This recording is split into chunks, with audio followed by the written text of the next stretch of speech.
আসসালামু আলাইকুম। দেশ প্রবাসে অবস্থানরত আমার ধর্মপ্রাণ মুসলিম ভাই বোনেরা সকলকে জানাচ্ছি ঈদ মুবারক। অনেকেই জীবনের তাগিদে দেশ ছেড়ে প্রবাসে রয়েছেন।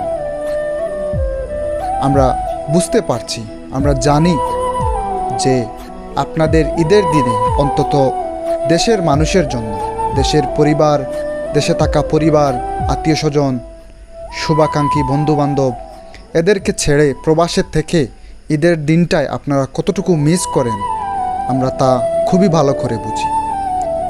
ঈদের এই দিনে, ঈদের এই সময়ে আমরাও আপনাদেরকে খুবই মিস করি। আপনাদেরকে কাছে না পাওয়া, একসময় আপনাদের সাথে ঈদ ভাগাভাগি করতাম, আনন্দ কষ্ট সব কিছু মিলিয়ে আমরা আসলে থাকতাম, কিন্তু আপনারা জীবনের তাগিদে অনেকেই প্রবাসে আছেন। আপনাদের কথা আমরা সবসময় ভাবি, চিন্তা করি।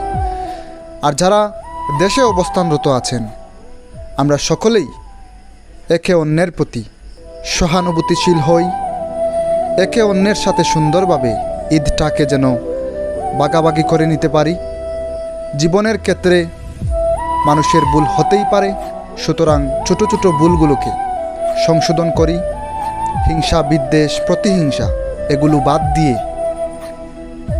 ঈদুল আজহাটাকে অন্তত মিলেমিশে সুন্দরভাবে যেন এই ঈদ উপভোগ করতে পারি। সকলকে আবারও জানাচ্ছি পবিত্র ঈদুল আজহার শুভেচ্ছা, ভালোবাসা।